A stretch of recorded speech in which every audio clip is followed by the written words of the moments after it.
नमस्कार, एक बार फिर से स्वागत है स्टडी गैंगवे में। और मैं हूं चंदन वर्मा और आपको कंटिन्यू पढ़ा रहा हूं जनरल साइंस। चूँकि हम लोग 5 चैप्टर पढ़ चुके हैं, अब हम लोग 6वें चैप्टर में प्रवेश कर चुके हैं। और 6वें चैप्टर के पार्ट 1 को मैं ऑलरेडी पढ़ा चुका हूं, यानी एक लेक्चर हमारा हो गया है। उसमें हमने कोशिका के बारे में बताया, किस तरीके से कोशिका की संरचना होती है, कोशिका में क्या क्या होता है और कोशिका के कार्य क्या होते हैं। चूंकि चैप्टर का नाम ही है हमारा from cell to organ system, यानी कोशिका से अंग तंत्र तक। कोशिका से, जो कि सबसे छोटी इकाई है, हमारे शरीर का सबसे छोटा अंग है, उससे शरीर कैसे बनता है, इसके विषय में इस चैप्टर में हम लोग पढ़ेंगे।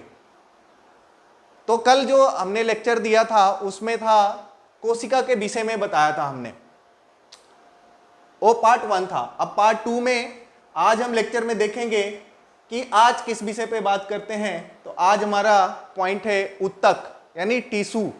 टिश्यू क्या होते हैं, ऊतक क्या होते हैं, जानेंगे।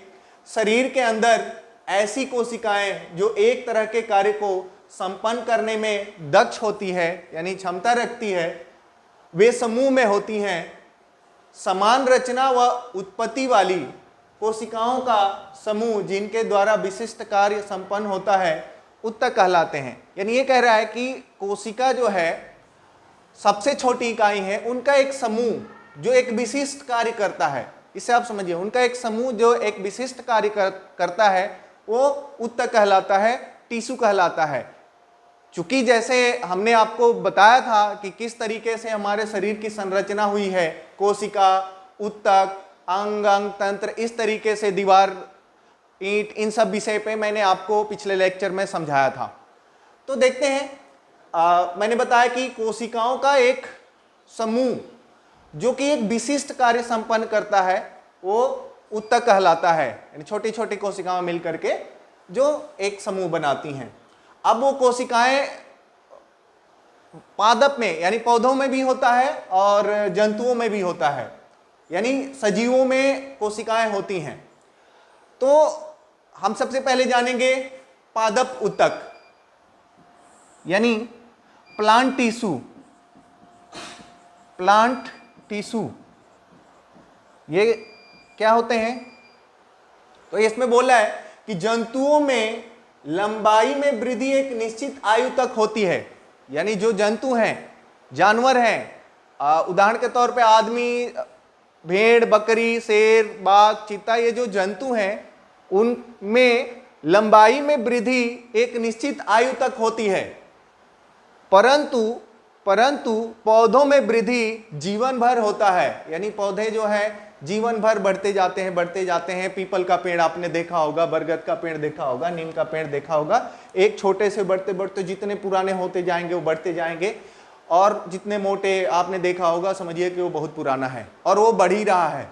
उसका एक अंग काट दीजिए, एक डाल, एक शाखा काट दीजिए तो फिर से वो बढ़ जाता है। परंतु मनुष्य का या किसी जानवर का काट दीजिए अंग को तो पुनः वो नहीं जमता या पुनः नहीं उगता है, नहीं निकलता है। तो एक निश्चित आयु तक होती है। हमारा एक निश्चित आयु है 30 साल, 20 साल, 25 साल तक एक लंबाई बढ़ेगी, उसके बाद रुक जाएगी। अदरवाइज हम मनुष्यों का भी यही सही रहता तो मनुष्य भी पेड़ों की तरह लंबे होते और चलने के लिए उनको जगह नहीं मिलते, वो उन्हीं पेड़ों से लड़ते फिरते। क्योंकि मनुष्य जो है चलता है, जबकि पेड़ पौधे एक जगह निश्चित खड़े रहते हैं। पौधों में जीवन भर, पौधे के कुछ ऊतक जीवन भर विभाजित होते रहते हैं। जैसे कि डाल आपने देखा होगा, उदाहरण के तौर पे यदि ये पौधा है तो इसके ये यहां से एक ऊतक विभाजित होकर के, यहां से ऊतक विभाजित होकर के, यहां से ये, यानी ये ऊतक जीवन भर विभाजित होते रहते हैं। क्षमता के आधार पर ऊतकों, यानी पादप ऊतक को प्रविभाजी ऊतक एवं अस्थायी ऊतक में वर्गीकृत किया जाता है। यानी पादप ऊतकों को 2 भागों में विभाजित किया जा सकता है, या 2 भागों में हम समझ सकते हैं। एक है प्रविभाजी ऊतक एवं दूसरा है अस्थायी ऊतक। तो चलिए देखते हैं कि प्रविभाजी ऊतक कौन सा है और अस्थायी ऊतक कौन सा है। प्रविभाजी ऊतक, पौधों में वृद्धि कुछ निश्चित क्षेत्रों, जड़ तथा तने की कलिकाओं के शीर्ष भाग में ही होते हैं। आपने देखा होगा यदि पेड़ है तो जड़ नीचे की तरफ बढ़ता है और जो शीर्ष होता है यानी जो सबसे ऊपरी भाग हो ऊपर की तरफ बढ़ते रहता है।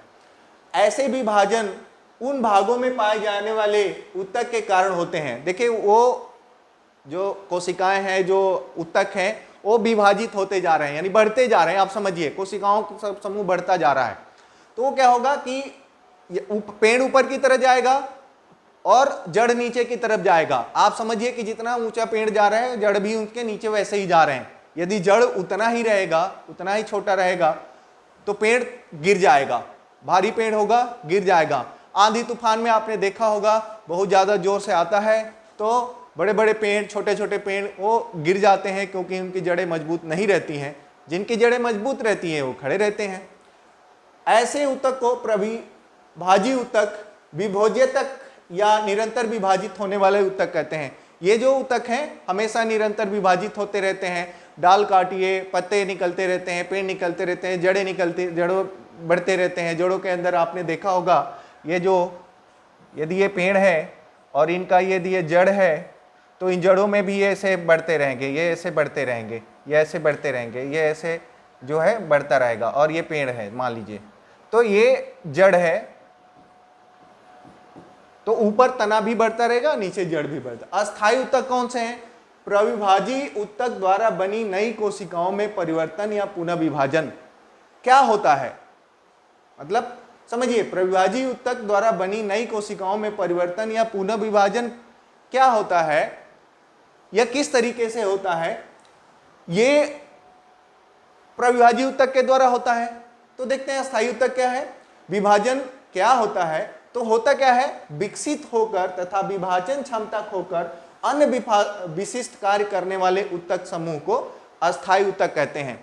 यानी प्रविभाजी ऊतक में आपने देखा कि वो अलग अलग विभाजित होकर के तनों या जड़ों को बढ़ा रहे हैं, लेकिन अस्थायी ऊतक क्या है, वो जो इनके अलावा पौधों में अन्य कार्य करते हैं वो अस्थायी ऊतक रहते हैं, वो अस्थायी रहते हैं। और उनकी क्षमता जैसे ही खोते हैं, जड़ बढ़ गया उसके बाद से वो रुक गया, तो उसके अंदर के जो ऊतक हैं वो आपके अस्थायी ऊतक हैं। अब विशिष्ट कार्य करने वाले ऊतक समूह का अस्थायी ऊतक करते हैं। जड़, तना, पत्ती एवं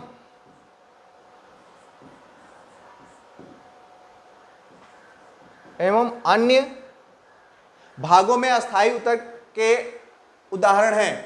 यानी ये कह रहा है कि जड़, तना, पत्ती बढ़ रहे हैं वो प्रविभाजी ऊतक के कारण बढ़ रहे हैं, और जो उसके अंदर ऊतक हैं, जो अस्थायी ऊतक हैं, वो एक विशिष्ट कार्य करते रहते हैं। प्रकाश संश्लेषण की क्रिया, आपके पानी सोखने की क्रिया, नीचे जड़ में आप पानी डालते हैं तो वो पानी कौन सोखता है, उसमें एक अलग ऊतक रहता है और वो अस्थायी रहता है। नेक्स्ट चलते हैं, पादप ऊतक के कार्य। पादप ऊतक के कार्य क्या क्या हैं पौधों के? यानी वर्क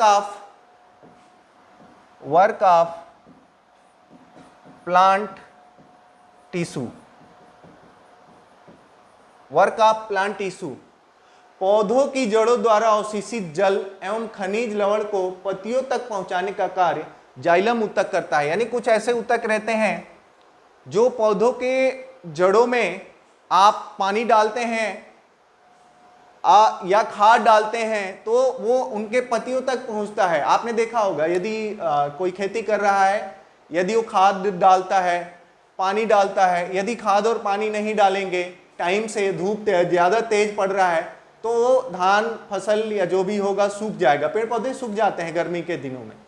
तो उसका रीजन ये है कि वो पत्तियों तक जो उनका प्रकाश संश्लेषण का क्रिया यानी जल जाने की क्रिया है ऊपर तक नहीं पहुंच पाया या वो सूख गया।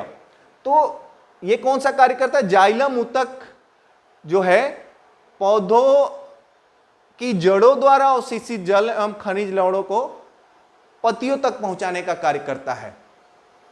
समझिए, जाइलम ऊतक जो है ये कार्य करता है। पत्तियों में निर्मित भोज्य पदार्थ पौधे के विभिन्न अंगों तक पहुंचाने का कार्य फ्लोएम उत्तक करता है। यानी पादप उत्तक, यानी पौधों के जो उत्तक हैं, प्लांट टिश्यू, उनके 2-3 प्रकार हैं, या जो भी पर उनके कार्य क्या कर रहे हैं, तो जो जाइलम उत्तक है उनका कार्य है खनिज एवं लवण को पत्तियों तक पहुंचाने का। फ्लोएम उत्तक का कार्य है विभिन्न अंगों में भोज्य पदार्थ पहुंचाने का, जड़ों तक पहुंचाने का, शाखाओं में पहुंचाने का। फल फ्रूट भी देखे होंगे, पेड़ पौधे का या जो फल निकलता है, आम का फल देखा होगा आपने, पहले छोटा रहता है फिर बड़ा बड़ा बड़ा बड़ा, जैसा पेड़ जिस प्रजाति का रहता है उस टाइप के फल, उस टाइप के आम या तरबूज या आपने तमाम चीजें देखे होंगे। उनमें तरबूज धीरे धीरे बढ़ता जाता है, तो उनमें भोज्य पदार्थ पहुंचाने का कार्य फ्लोएम उत्तक करता है। जंतु उत्तक देखते हैं, एनिमल टिश्यू। कार्य के आधार पर जंतु उत्तक कई प्रकार के होते हैं। कार्य के आधार पे जंतु उत्तक कई प्रकार के होते हैं। एपिथीलियम उत्तक। एपिथीलियम उत्तक शरीर और अंगों का बाह्य स्तर बनाते हैं। यह उत्तक पूरे शरीर का बाहरी आवरण बनाता है, इसे आवरण उत्तक कहा जाता है। यानी देखिए ये जो बाहरी हड्डी जो है, हड्डी समझिए, हड्डी के अंदर ऐसा खाली हड्डी रहेगा तो कंकाल हो जाएगा। तो हड्डी के अंदर जो बाहरी उनको बचाने के लिए, हड्डियों को बचाने के लिए, मान लीजिए ये हमारा मुख गुहा है या श्वास नली है, तो इसके अंदर जो बना हुआ है, इनके अंदर जो टिश्यू हैं, उत्तक हैं, कोशिकाओं के जो समूह हैं, इसके अंदर, चेस्ट के अंदर, आंत के अंदर, ये जो है आपके एपिथीलियम उत्तक जो है बनाता है एक बाहरी वातावरण, बाहरी आवरण, और ये आवरण हमारे उस अंग को सुरक्षा प्रदान करता है, यानी उसको सुरक्षित रखता है। आगे देखते हैं, अगला है एग्जाम्पल है, खोखले अंगों जैसे मुख गुहा, अमाशय, आंत, श्वास नली, फेफड़े और रक्त नलिकाओं आदि की भीतरी सतह इसी उत्तक की बनी होती है। उदाहरण के तौर पे देखते हैं, खोखले अंग जैसे मुख गुहा है, अमाशय है, आंत है, श्वास नली है, फेफड़े हैं और रक्त नलिकाएं जो रक्त बह रही हैं, उनके भीतरी सतह अंदर, उनको बचाने के लिए कह सकते हैं, उनको बचाने के लिए भीतरी सतह इसी उत्तक की बनी होती है। वो कौन सा उत्तक होता है? एपिथीलियम उत्तक। संयोजी उत्तक देखते हैं। संयोजी उत्तक विभिन्न अंगों को जोड़ते हैं और सहारा प्रदान करते हैं, और उनको सहारा प्रदान करते हैं, जैसे अस्थि, रक्त आदि। अस्थि मतलब समझ रहे हैं हड्डी, हड्डी देखिए यहाँ पे जुड़ा हुआ है, तो ये कौन से उत्तक के माध्यम से जुड़ा हुआ है? संयोजी उत्तक के माध्यम से जुड़ा हुआ है। आपने देखा होगा हड्डी टूट जाता है, हड्डी टूट जाता है, फिर उसको जोड़ने का जो कार्य करता है संयोजी उत्तक कार्य करता है। ठीक है, अब इसमें पढ़ते हैं, देखते हैं क्या क्या होता है संयोजी उत्तक में। अस्थि तथा उपास्थि। अस्थि सबसे कठोर उत्तक है, इसमें कैल्शियम तथा खनिज पाया जाता है, जिससे इसमें दृढ़ता आ जाती है। शरीर को ढांचा, कंकाल प्रदान करने में इसका विशेष योगदान होता है, जबकि उपास्थि लचीला होता है, जैसे बाह्य कर्ण उपास्थि का बना होना। ये क्या बता रहा है आप समझिए, ये बता रहा है कि अस्थि जो होता है, हड्डी जो होती है, कैल्शियम का बना होता है। उदाहरण के तौर पे हमारा ये हाथ की हड्डी, कमर की हड्डी, जांघ की हड्डी, सर की हड्डी, जितने भी हड्डियां हैं वो अस्थि संयोजी उत्तक के माध्यम से, और वो जोड़ने का कार्य करते हैं, जुड़ा रहता है। और इनका विशेष योगदान क्या रहता है? शरीर के ढांचा, कंकाल प्रदान करने में, यानी कंकाल जो बना हुआ है वो इन्हीं संयोजी उत्तक के माध्यम से बना हुआ है, संयोजी उत्तक ने बनाया हुआ है। अभी देख, जबकि उपास्थि जो है, ये अस्थि के, ये संयोजी उत्तक का ही उदाहरण अस्थि का था, और यही चलते हैं हम उपास्थि। उपास्थि आपने देखा होगा, ये लचीला होता है। इसमें आप शरीर को देखे होंगे, जब एक तो हड्डी रहता है, उसके साथ में एक हड्डी से थोड़ा सा कमजोर एक ऐसा अंग रहता है जो उसके साथ चिपका रहता है। आपने देखा होगा, इसमें देख सकते हैं हाथ में ये नसें हैं, हड्डी है, हड्डी के साथ नस है, नस के साथ में कुछ थोड़ी उससे भी हड्डी से थोड़ी कमजोर मांसपेशियां दिख रही हैं, वो है उपास्थि जो लचीला होता है। और ये सब किसके अंदर में आते हैं? संयोजी ऊतक के अंदर में आते हैं। अब चलते हैं रक्त। ब्लड क्या होता है? ब्लड भी एक प्रकार का ऊतक है। ब्लड भी बहुत सारी कोशिकाओं से मिलकर के बना हुआ है, उनका एक समूह है, इसलिए ब्लड भी एक ऊतक है जो संयोजी ऊतक का ही उदाहरण है। ये भी संयोजी ऊतक के ही अंतर्गत आता है। यह एकमात्र ऊतक है जिसे तरल संयोजी ऊतक कहते हैं। अब प्रश्न आ सकता है कि तरल संयोजी ऊतक किसको कहते हैं? ऑप्शन में आ सकता है अस्थि, उपास्थि, रक्त और हड्डी या कुछ भी आ सकता है। तो आपको बताना है कि रक्त जो है यह एक ऐसा मात्र ऊतक है जो कि तरल संयोजी ऊतक कहलाता है। रक्त का तरल भाग प्लाज्मा होता है तथा इसमें 3 प्रकार की रक्त कणिकाएं पाई जाती हैं। जो हमारा शरीर का जो रक्त है, जो खून है, ये संयोजी ऊतक के अंतर्गत है और यह तरल रूप में पाया जाता है। आपको पता ही है ब्लड कैसे होता है। और उस ब्लड में भी 3 कणिका पाई जाती हैं, 3 कण पाए जाते हैं, 3 कॉर्प्स पाए जाते हैं। ये हैं लाल रक्त कणिका RBC, श्वेत रक्त कणिका ये है WBC तथा ये है प्लेटलेट्स। ठीक है, ये है प्लेटलेट्स। 3 होता है। तो आपने देखा होगा कि जब प्लेटलेट्स डाउन होते हैं, हमारे बुखार चढ़ जाता है या चेक किया जाता है कि प्लेटलेट्स डाउन तो नहीं हुआ है, डेंगू तो नहीं हुआ है। जब डेंगू होता है तो हमारे प्लेटलेट्स डाउन हो जाते हैं। ठीक है, और उस प्लेटलेट्स को बढ़ाने के लिए हम अलग अलग खाना खाते हैं, मतलब ऐसा खाएं कि हमारा प्लेटलेट्स बैलेंस में रहे। वो प्लेटलेट्स क्या है? रक्त का एक भाग है। वो भाग क्या है? एक ऊतक है। वो ऊतक किससे बना हुआ है? छोटी छोटी कोशिकाओं से, छोटे छोटे कणों से बना हुआ है। तो कोशिका से जो ऊतक बना और वो रक्त बना, तरल संयोजी ऊतक, जिसमें 3 चीजें होती हैं, RBC, WBC और प्लेटलेट्स। चलते हैं कुछ और भी जान लेते हैं इसमें। शरीर में लाल रक्त कणिकाओं की कमी हो जाने से रक्तहीनता, एनीमिया हो जाता है। यदि लाल रक्त यानी हमारा RBC कम हो जाए तो हमें एनीमिया हो जाएगा। एनीमिया नामक एक रोग हो जाएगा। श्वेत रक्त कणिकाएं रोगाणुओं का भक्षण करती हैं। इसकी कमी से शरीर की रोधक क्षमता, प्रतिरोधक क्षमता कम हो जाती है। यानी WBC हमारा कम हो जाए शरीर के ब्लड से, यानी खून से, ये तीनों पार्ट में से WBC कम हो जाए तो वो हमारे प्रतिरोधक क्षमता कम हो जाती है। यदि बुखार हुआ है तो आप कितना भी दवाई खाएंगे बुखार ही रहेगा, सर्दी खांसी और जो भी आपका बीमारी है। उसमें हम क्या करते हैं कि जो दवा मिलते हैं उसमें इस तरीके की भी दवा रहती है कि WBC हमारा बढ़ जाए। और वो क्या करते हैं? रोगाणुओं का भक्षण करते हैं। जो हमारे हानिकारक कण हैं, हानिकारक रोगाणु हैं, उनका वो भक्षण कर लेते हैं, यानी खा जाते हैं। और यदि उनका बैलेंस बना रहता है तो हमारा शरीर ठीक है। थोड़ा भी कमी हुआ तो हमारा प्रतिरोधक क्षमता घट जाता है। प्लेटलेट्स जो है रक्त के जमने में सहायता करती हैं, जिससे चोट लगने पर रक्त का बहाव नियंत्रित हो जाता है। आपने देखा होगा आपका ब्लड कट गया कहीं पे तो थोड़ी देर बाद वहाँ पे रक्त मतलब खून बहना बंद हो जाता है।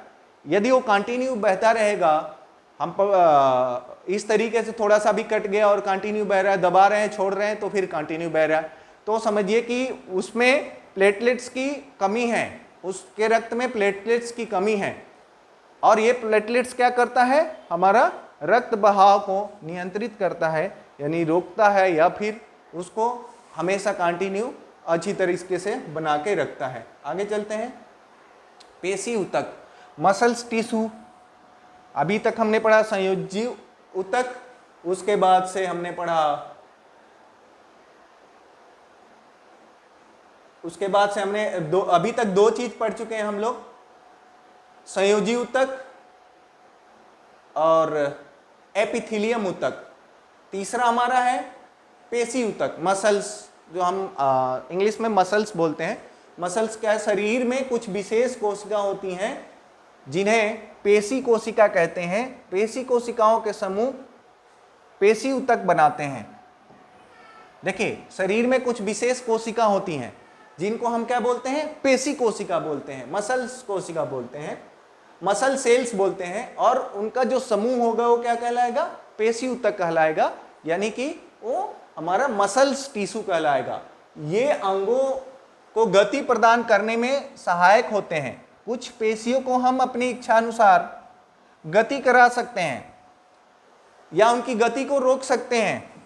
समझिए, जैसे हाथ और पैर की पेशियों को इस तरह, पेशियों को हम मैंने हाथ और पैर की पेशियां उदाहरण है, तो ये इसको एक बार समझिए। पेशी ऊतक, ये जो हाथ है इसके अंदर जो ये ऊतक है, मांस है, मांस कह सकते हैं, मसल्स मतलब मांस तरीके से, ये जो है इनको हम अपने हाथों से ऐच्छिक है, जैसे मन करे मोड़ सकते हैं आगे पीछे या फिर खोल या बंद कर सकते हैं। ये पेशी ऊतक क्या है? ये ऐच्छिक ऊतक है, यानी हम इच्छा के अनुसार इसको हम हाथ, पैर, गर्दन, जीभ, मुंह चला सकते हैं। और ये क्या है? रेखिक पेशी भी कहा, यानी इनको रेखित पेशी भी कहा जाता है। पेशी ऊतक जो है, कह सकते हैं कि पेशी कोशिकाओं का वो समूह जो कि हमारा शरीर में इस तरीके का भागों में रहते हैं जिन्हें हम पेशी ऊतक कहते हैं। देखिए, पेशी, हाँ कह रहे, शरीर में कुछ विशेष कोशिका होती हैं जिन्हें पेशी कोशिका कहते हैं, और उन कोशिकाओं का समूह पेशी ऊतक होता है। पेशी ऊतक दो प्रकार के होते हैं, एक कह सकते हैं कि ऐच्छिक पेशी ऊतक, एक होता है अनैच्छिक पेशी ऊतक। ऐच्छिक जिसे हम अपनी इच्छा के अनुसार घुमा सकते हैं हाथ पैर, अनैच्छिक जिसे हम अपनी इच्छा के अनुसार नहीं घुमा सकते हैं। अपनी इच्छा के अनुसार हम क्या नहीं कर सकते हैं? आहार नाल में भोजन गया तो चाहे तो हम निकाल, ऐसा नहीं है तो निकल जाए, ऐसा नहीं है। आहार नाल में भोजन का खिसकना, खाना खा रहे हैं वो अंदर की तरफ जाएगा, पेट में जाएगा। पेट के जो भी पेशीज हैं हम अपने हिसाब से नहीं चला सकते हैं। रक्त नलिका का प्रसार ऐच्छिक गति नहीं है, आप समझिए। यहाँ ब्लड को, सर्कुलेशन को हम रोक नहीं सकते हैं। हाथ पैर ऐसे चला सकते हैं, गर्दन ऐसे घुमा सकते हैं, लेकिन जो इसके अंदर खून का प्रवाह चल रहा है, यानी जो रक्त बह रहे हैं, उनको हम नहीं रोक सकते हैं, वो अनैच्छिक हैं। और इनको हम अरेखिक गति कहते हैं।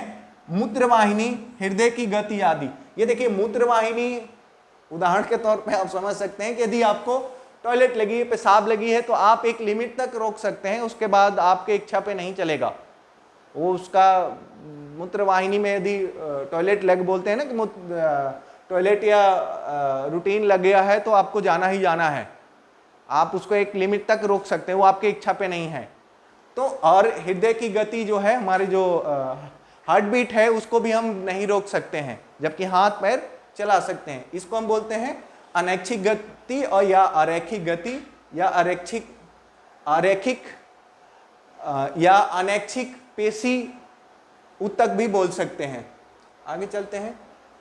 तंत्रिका ऊतक, नर्वस टिश्यू विभिन्न प्रकार के उद्दीपनों, उद्दीपनों का मतलब होता है अनुक्रिया, यानी कार्य होता है। विभिन्न प्रकार के उद्दीपनों को शरीर के एक भाग से दूसरे भाग तक पहुंचाने का कार्य तंत्रिका ऊतक पहुंचाने का कार्य तंत्रिका ऊतक करते हैं, तथा शरीर के विभिन्न अंगों के कार्यों में समन्वय भी स्थापित करते हैं।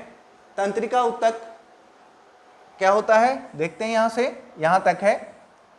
तंत्रिका ऊतक बोलता है कि विभिन्न प्रकार के उद्दीपनों, वह बहुत प्रकार के हमारे कार्य होते रहते हैं, कोई पाचन क्रिया होता है, कहीं दौड़ रहे हैं, कहीं कुछ काम कर रहे हैं, तो इनके उद्दीपनों को शरीर के एक भाग से दूसरे भाग तक पहुंचाने का कार्य तंत्रिका ऊतक, नर्वस टिश्यू करते हैं, तथा शरीर के विभिन्न अंगों के कार्यों में समन्वय भी स्थापित करते हैं। समन्वय मतलब समानता स्थापित करते हैं।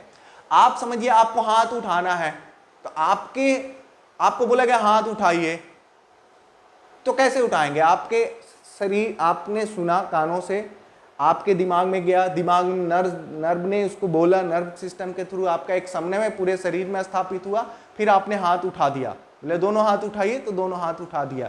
तो ये काम हमारा कौन सा है? तंत्रिका ऊतक, नर्व सिस्टम, नस के माध्यम जो ब्लड सर्कुलेशन हो रहा है, उसी में सब कुछ कहानी है। इसी से हमें पता चलता है क्या है, कहाँ क्या हो रहा है। यदि पैर में आपके चोट लगे हैं, हाथ में चोट लगे हैं, तो आपको दर्द महसूस होता है, वो कौन कराता है? तंत्रिका ऊतक के माध्यम से हमें पता चलता है। अंगुली कहीं दब गया है, किसी ने आपका उंगली पकड़ रखा है, दबा रखा है, या हाथ टूट गया है, हाथ में चोट लग गई है, ये सब हमारे नर्व सिस्टम के माध्यम से पता चलता है। तंत्रिका ऊतक तंत्रिका कोशिकाओं से मिलकर बना होता है, जिसे न्यूरॉन भी कहते हैं। यानी आप देखते भी होंगे, न्यूरोलॉजी डॉक्टर के पास जाते हैं, वो हमारे नस वाले डॉक्टर को बोलते हैं। तो ये क्या है? ये न्यूरॉन, इन्हें न्यूरॉन्स भी कहते हैं। तो आपने देखा कि एक बार फिर से बता देता हूं, तंत्रिका ऊतक क्या होता है। तंत्रिका ऊतक मतलब समझिए हमारा नस के जो कार्य हैं आप अपने हिसाब से समझ सकते हैं। आगे बढ़ते हैं। जंतुओं में समन्वय मतलब किस तरीके से कोई शरीर का कौन सा अंग किस तरीके से समन्वय, समानता बनाते हुए या एक दूसरे का हेल्प करते हुए कार्य करता है, उसको हम इसमें समझेंगे। शरीर में जीवन की सभी प्रक्रियाएं एक दूसरे से संबंधित होती हैं या संबंध होता है, जिनका आपस में तालमेल तथा उचित समायोजन होता है, इसे ही समन्वय कहते हैं। जंतुओं में समन्वय स्थापित करने का कार्य दो तंत्रों द्वारा होता है। देखिए समझिए, समन्वय क्या है? कुल मिलाकर के एक ही बात में समझिए कि हमारे शरीर में जो भी अंग हैं उनका आपस में क्रिया प्रतिक्रिया, समानता, समझिए दोनों हाथ उठाने के बाद दोनों हाथ उठाया, एक हाथ उठाना, एक हाथ उठाया, इस तरीके का समन्वय, एक दूसरे का हेल्प करना कह सकते हैं, सहायता करना, अपना कार्य करते हुए एक दूसरे के कार्य को भी आगे बढ़ाना ही समन्वय कहलाता है। देखते हैं आगे, इसमें दो समन्वय स्थापित करने का कार्य दो तंत्रों द्वारा होता है। देखते हैं, दो सिस्टम के माध्यम से हम करते हैं। क्या है? तंत्रिका तंत्र द्वारा और अंतःस्रावी ग्रंथियों द्वारा। तंत्रिका तंत्र, नर्वस सिस्टम मतलब नसों के सिस्टम से। हमारे शरीर में जितने नस हैं, हर अंग में आपके नस हैं, ऐसा नहीं है जहाँ पे आपको नस नहीं मिलेगा। लगभग हर अंग, शरीर के हर अंग में नस है। नर्वस सिस्टम, जहाँ भी इस तरीके का कोई भी घटना होता है, नर्वस सिस्टम के माध्यम से, तंत्रिका तंत्र के माध्यम से हमें तुरंत पता चल जाता है। जैसे पैर में चोट लगा, हमें तुरंत पता चला कि पैर में चोट लग गया। हमें तुरंत हाथ कट गया तो हमें तुरंत पता चल जाता है कि हाथ कट गया। ब्लड निकल रहा है, हमें तुरंत पता चल रहा है कि यहाँ से ब्लड निकल रहा है। तो ये नर्वस सिस्टम के माध्यम से हमें पता चलता है। आपने देखा होगा कि नर्व सिस्टम या नसों का मतलब यदि किसी को बेहोश करना है या बेहोशी की हालत में उनका ऑपरेशन करना है, तो सबसे पहले हम इस तरीके का नसों में इंजेक्शन लगाते हैं, ताकि धीरे धीरे जो ब्लड सर्कुलेशन हो तो चलता रहे। इनमें इस तरीके का कर दिया जाए, ये बेहोश रहे, उनको पता भी नहीं चले कि इनके शरीर में क्या क्या किया जा रहा है, शरीर में ऑपरेशन हो रहा है। चलते हैं। शरीर में घटित होने वाली समस्त क्रियाओं के नियमन और नियंत्रण के लिए तंत्रिका तंत्र पाया जाता है। मनुष्य के तंत्रिका तंत्र में 3 मुख्य भाग होते हैं। देखिए, अभी मैं बताया कि नर्वस सिस्टम में क्या क्या होते हैं, नसें होती हैं, और इनके 3 भागों में इन 3 भाग होते हैं। ये पूरा अस्थि है, समझिए हमारा पूरा शरीर है, और शरीर के अभी नर्व नसों के हर जगह नसें हैं, और बट इनके भी पार्ट्स कहाँ के नस देखते हैं। हमारे दिमाग का नस फट जाएगा, डायलॉग बोलते हैं ना, ज़्यादा मत बोलो, हमारे दिमाग का नस फट जाएगा। तो वहीं चलते हैं। मस्तिष्क, ब्रेन रहता है, रीढ़ रज्जु, स्पाइनल कॉर्ड एंड तंत्रिकाएं, नर्व्स। हमारे शरीर में जो तंत्रिका तंत्र, नर्वस सिस्टम जो काम करता है, वो 3 मुख्य भाग होते हैं, मस्तिष्क, ब्रेन, रीढ़ रज्जु। एक एक का समझेंगे। मस्तिष्क यह कोमल और महत्वपूर्ण अंग होता है जो कपाल में सुरक्षित होता है। हमारा मस्तिष्क कहाँ है? यहाँ पे है, आपको पता ही है हमारा दिमाग कहाँ है। इसके अंदर मस्तिष्क है, उसमें भी बहुत सारी नसें हैं। चलते हैं। समस्त ऐच्छिक क्रियाओं का निर्णय मस्तिष्क द्वारा किया जाता है। सुगंध हो या फिर श्रवण यानी सुनना हो, रंगों का निर्माण में हमें पता चलता है मस्तिष्क में होता है। जैसे सुनने की क्षमता, आप कह सकते हैं सुगंध, रंगों का निर्माण यानी हमें कौन सा रंग लाल, पीला, नीला, ये भी हमारे दिमाग से ही चलता है। ये दिमाग में जो मस्तिष्क में हमारा मस्तिष्क के माध्यम से ही हम सब कुछ करते हैं। एक बात समझिए, जिसका दिमाग जितना ऊंचा, जितना तेज पढ़ने में, जितना अच्छा हल करेगा, वो दिमाग जितना तेज रहेगा उसके हिसाब से ही काम करेगा। मानव जो है मानव का मस्तिष्क, मानव मस्तिष्क श्रेष्ठ कहा गया है। मानव जो मस्तिष्क है श्रेष्ठ कहा गया है। पूरे धरती पे जितने भी पौधे, जंतु या जीवित प्राणी हैं, सजीव हैं, उनमें जो मानव मस्तिष्क सबसे श्रेष्ठ कहा गया है, क्योंकि इसमें सर्वाधिक तर्क शक्ति विद्यमान होती है या विकसित होती है। उदाहरण के तौर पे मैं बता रहा हूँ कि ये घर बनाना, हवाई जहाज बनाना, ट्रेन बनाना, या फिर जो भी यहाँ कृत्रिम चीज़ें दिख रही हैं, आर्टिफिशियल चीज़ें दिख रही हैं, वो मानव ही किया हुआ है। कोई शेर आकर के, कोई बकरी आकर के, कोई भालू आकर के आपका यहाँ पे घर नहीं बना दिया है। यानी जो तर्क शक्ति है वो सब सर्वाधिक जो है मनुष्य के अंदर पाई जाती है। इसलिए उनका मस्तिष्क को, उनके ब्रेन को, उनके हेड, अपने क्या बोलते हैं, उसके दिमाग को सबसे श्रेष्ठ माना गया है। रीढ़ रज्जु, रीढ़ रज्जु क्या होता है? स्पाइनल कोड ये होता है, ये पार्ट। इस रीढ़ आप समझ ही रहे हैं, रीढ़ के अंदर बहुत सारे ऐसे पार्ट्स, हड्डियों का पार्ट्स भी निकला रहता है रीढ़, और उसके अंदर नसें होती हैं या उसके अंदर इस तरीके का जुड़ाव रहता है, उनको रीढ़ रज्जु कहते हैं। मानव मस्तिष्क का पीछे, मानव मस्तिष्क का पीछे का भाग बेलनाकार खोखली रचना में परिवर्तित हो जाता है। मानव मस्तिष्क का देखिए, मानव मस्तिष्क ऐसे गया, ऐसे जाते जाते नीचे ऐसे इस तरीके का बनता जाता है। आपने यदि नर कंकाल देखा होगा तो समझ जाएंगे। इसे रीढ़ रज्जु कहते हैं। रीढ़ रज्जु शरीर के मध्य में रीढ़ की हड्डी के अंदर सुरक्षित रहती है। जैसे कि दिमाग जो हमारा इस कपाल के अंदर सुरक्षित है, उसी तरीके से जो स्पाइनल कॉर्ड जो होता है हमारे रीढ़ के हड्डी के अंदर, वो छुपा रहता है या फिर सुरक्षित रहता है। रीढ़ रज्जु से दोनों ओर अनेक तंत्रिकाएं निकलती हैं, दोनों ओर अनेक नसें निकली हुई हैं। आप जब देखेंगे आप फिगर में तो आपको समझ में आएगा, जिनसे समस्त अनैच्छिक क्रियाओं का नियंत्रण किया जाता है।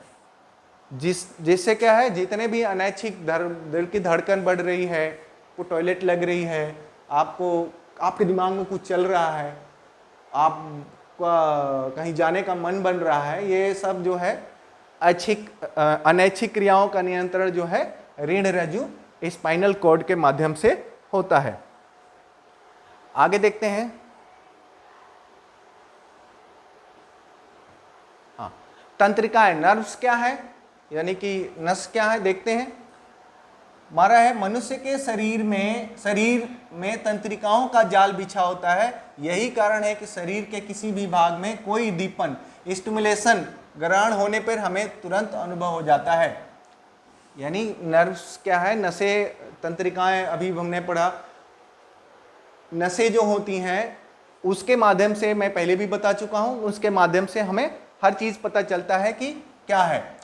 मनुष्य के शरीर में 2 प्रकार की तंत्रिकाएं पाई जाती हैं, उसी का पार्ट है, आप समझिए, उसी का पार्ट का मैं बता रहा हूं। कपाल तंत्रिका यानी ब्रेन वाला जो नसें हैं वो, और रीढ़ तंत्रिकाएं यानी जो रीढ़ की जो नस, मैं नसें इसलिए बोल रहा हूं कि नसें एक्चुअल में वो हम कोशिका उत्तक की बात कर रहे हैं, ठीक है। तो चलते हैं रीढ़ तंत्रिकाएं। कपाल तंत्रिकाएं कौन कौन से हैं? ये ज्ञानेंद्रियों से उद्दीपन को ग्रहण करती हैं और मस्तिष्क तक सूचना पहुंचाती हैं, जैसे सुनने, सूंघने, छूने, स्वाद आदि जानने की सूचना जो है, सूचना आदि। कपाल तंत्रिकाएं अभी हमने पढ़ा, ब्रेन, मस्तिष्क तंत्रिका, कपाल तंत्रिका, ये इसके माध्यम से हमें सुनने, सूंघने और स्वाद जानने का हमें पता चलता है कि उसका स्वाद क्या है और कैसा है। आगे देखते हैं, रीढ़ तंत्रिका। रीढ़ तंत्रिकाएं, रीढ़ रज्जु मैंने बताया था, रीढ़ रज्जु जो यहाँ से होते हुए नीचे की तरफ गया और उसके अंदर जो तंत्रिकाएं हैं सेम उसी के बारे में हम बात कर रहे हैं। ये शरीर की समस्त अनैच्छिक क्रियाओं का नियंत्रण करता है और ये रीढ़ रज्जु से निकलती हैं। रीढ़ रज्जु मैंने आपको बताया कि ये जितने यहाँ से जाकर के हेड से होते हुए गोलाकार नुमा और बीच में जाकर के रीढ़ की हड्डी बनता हुआ जाता है और उसके अंदर जो सुरक्षित रहता है रीढ़ रज्जु रहता है, और रीढ़ तंत्रिकाएं जो हैं उसी रीढ़ रज्जु से निकलती हैं।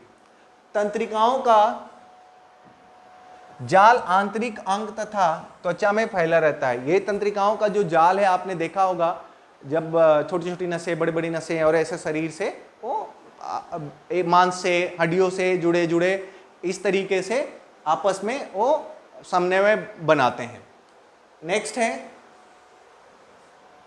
अंतःस्रावी ग्रंथियां, सर्वाइकल ग्लैंड। क्या क्या है? जंतुओं में तंत्रिका समन्वय के अतिरिक्त रासायनिक पदार्थों द्वारा भी नियंत्रण किया जाता है। ये रासायनिक पदार्थ हार्मोन्स कहलाते हैं। आप समझिए, ये अंतःस्रावी ग्रंथियां जो होते हैं उसको हम कह सकते हैं हार्मोन्स कह सकते हैं। आपने देखा होगा अंदर ही एक हार्मोन्स, जब हमारा एज होता है 16, 17, 18 एज पे मूंछ जमने लगते हैं। यदि वो उस एज पे जाने के बाद उस रासायनिक बस उत्तक का, या फिर कह सकते हैं रासायनिक क्रिया जो होती है, रासायनिक पदार्थ जो होता है वो उस एज में जाके बनता है। यदि शुरू से ही बनता तो जैसे बच्चा पैदा हुआ उसका मूंछ दाढ़ी हो जाता, ऐसा नहीं होता है। वो जैसे ही हमारा एक एज होता है वो हार्मोन्स के वजह से मूंछ दाढ़ी आने लगते हैं। तो यही बोला है कि जंतु में तंत्रिकीय समन्वय के अतिरिक्त रासायनिक पदार्थों द्वारा भी नियंत्रण किया जाता है शरीर को, और ये रासायनिक पदार्थ हार्मोन्स कहलाते हैं। शरीर में कुछ विशेष प्रकार की ग्रंथियां होती है जो हार्मोन्स का स्राव करती हैं। इन्हें अंतःस्रावी ग्रंथियां कहते हैं। यानी जो हमारे शरीर के अंदर जो पार्ट हैं यानी भाग हैं, उनके अंदर ये क्या हो रहती हैं, ये हार्मोन्स निकलते रहते हैं, बढ़ते रहते हैं, घटते रहते हैं। आपने एक उदाहरण के तौर पे मैं बता रहा हूँ, ऐसे समझिए, दुख वाला हार्मोन्स, सुख वाला हार्मोन्स, इससे आप समझ जाएंगे। जब कोई मैसेज आप सुनते हैं, कोई समाचार सुनते हैं और आप को पता चलता है कि ये दुख है, दुख वाला यानी बैड न्यूज़ है, तो आपके अंदर उस तरीके के, आपके शरीर के अंदर वो अंतःस्रावी जो ग्रंथियां हैं उस तरीके हार्मोन्स बनाती हैं और आप रोने लगते हैं, आप दुखी हो जाते हैं और आप मुंह लटका लेते हैं। आप समझिए। नेक्स्ट खुशी वाली बात है तो उसके खुश वाली मतलब गुड न्यूज आता है तो आपके शरीर के अंदर उस तरीके के हार्मोन्स का अंतःस्रावी ग्रंथियों द्वारा स्राव होने लगता है, यानी बहाव होने लगता है। आपके चेहरे पे खुशी आ जाती है, आप हंसने लगते हैं, आप कूदने लगते हैं, नाचने लगते हैं। तो इस तरीके से हार्मोन्स जो है आपके मतलब स्राव होते रहते हैं। वो किसके माध्यम से होते हैं? सर्वाइकल ग्लैंड के माध्यम से होते रहते हैं। उसके अंदर उनका बहाव चलता रहता है। दुख वाले दुख वाला, सुख वाला सुख वाला, न्यूट्रल, कहीं कुछ भी हो रहा है मेरे कुछ नहीं करना, उसके अंदर इस तरीके का हार्मोन्स नहीं है। ठीक है, आगे देखते हैं। हार्मोन्स रक्त द्वारा पूरे शरीर में संचारित हो जाते हैं। हार्मोन्स रासायनिक संदेश वाहक की तरह विभिन्न अंगों की कोशिकाओं तक पहुंचते हैं, और यानी जो हार्मोन्स है ये नसों के माध्यम से हमारे पूरे शरीर में पहुंचते रहते हैं। ठीक है, और अनेक क्रियाओं को प्रेरित करते हैं, और ये अनेक क्रियाओं को क्या करते हैं, प्रेरित करते हैं। आगे बढ़ते हैं। हाँ, लास्ट है हमारा पौधों में समन्वय। पौधों में कैसे, अभी तक हमने मनुष्य में पढ़ा, जंतुओं में पढ़ा कि किस तरीके से समन्वय स्थापित होता है, हार्मोन्स किस तरीके से काम करते हैं, रीढ़ रज्जु किस तरीके से काम करता है, मस्तिष्क हमारा किस तरीके से काम करता है। उसी तरह से पौधों में भी समन्वय होता है।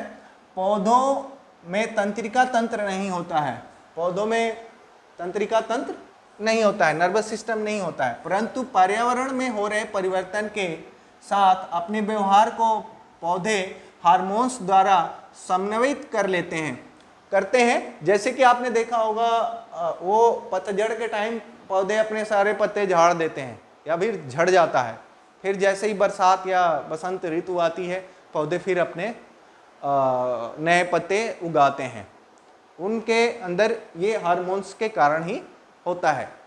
अदरवाइज पौधे झड़ गए, सूख गए तो पौधे सूख गए, लेकिन ऐसा नहीं होता है। समय के साथ वो फिर अपना हार्मोन्स के माध्यम से वो कर लेते हैं। हार्मोन्स के समन्वय के साथ साथ पौधों में वृद्धि, प्रकाश एवं जल के प्रति उद्दीपन आदि क्रियाओं का भी नियंत्रण करते हैं। अभी हार्मोन्स के कारण ही प्रकाश संश्लेषण, जो प्रकाश आ रहा है ज़्यादा, आपने देखा होगा कि बहुत ज़्यादा धूप होने लगा तो पौधे सूखने लगते हैं, और जैसे ही धूप कम हुआ और पानी बहने लगा या फिर पानी उनको मिला, खाद मिला, फिर से उनके हार्मोन्स के कारण फिर से वो पौधे हरे हो गए, जैसे गमले में फूल रहता है इत्यादि। पौधों में पाए जाने वाले हार्मोन्स कौन कौन से हैं? ऑक्सिन, जिब्रेलिन, साइटोकाइनिन, एब्सिसिक अम्ल एवं एथिलीन आदि। ये इस तरीके जो हार्मोन्स हैं पौधे में इस तरीके, इस नाम से पाए जाते हैं, और इनके काम क्या क्या रहते हैं तो एग्जाम्पल्स में मैं समझा देता हूँ। चना एवं मटर, खूंटने मतलब ये समझिए क्या बोला है, खूंटने मतलब से काट लेते हैं। आपने देखा होगा, यदि आप गांव क्षेत्र से हैं तो आपको पता होगा, चना या मटर के पौधे के ऊपरी भाग को हम लोग साग के रूप में बनाते हैं, ऊपर से खूंट मतलब काट लेते हैं। ऊपर खूंटने, ऊपर वाला भाग तोड़ने, यानी ऊपर वाले भाग तोड़ने की क्रिया को खूंटना कहते हैं। के बाद और भी अधिक शाखाओं का निकलना पादप हार्मोन्स ऑक्सिन के कारण होता है। देखिए, चना और मटर हैं, आप कह सकते हैं कि सरसों है, बहुत सारे ऐसे पौधे हैं जिनका हम ऊपर का पार्ट काटते हैं तो और भी घना होता जाता है। वो किसके कारण होता है? तो ऑक्सिन हार्मोन्स जो है ऑक्सिन के कारण होता है। तो इस तरीके से हमारा ये चैप्टर समाप्त हो गया। क्वेश्चंस आएंगे, आपके जो क्वेश्चंस आएंगे वो इस तरीके से आते हैं कि पौधों में और अधिक शाखाओं के आने का कारण कौन सा हार्मोन्स है? ऑप्शन आएगा ऑक्सिन, जिब्रेलिन, साइटोकाइनिन, एब्सिसिक अम्ल, इस तरीके का आएगा। तो आपको बताना है कि ऑक्सिन नामक हार्मोन से ये होता है। आगे देखते हैं, अगला हमारा है, ये चैप्टर समाप्त हो चुका है। आगे हम कल इस वीडियो में देखेंगे कि हमने क्या क्या सीखा इन दोनों लेक्चर से, और उसके बाद हम 20 क्वेश्चंस कराएंगे, जैसा कि हर चैप्टर में मैं कराता हूँ। उस 20 क्वेश्चन में आप देखेंगे कि हर क्वेश्चन इस चैप्टर से रिलेटेड है, और जब आप अपना क्वेश्चन पेपर उठा के देखेंगे प्रीवियस ईयर का, तो पक्का आप देखेंगे कि 1-2 क्वेश्चंस इससे आए हुए हैं। अभी हम मिलते हैं कल, और कल हम मिलेंगे 20 क्वेश्चन के साथ, और हमने क्या क्या सीखा है इस पे हम बात करेंगे। नमस्कार।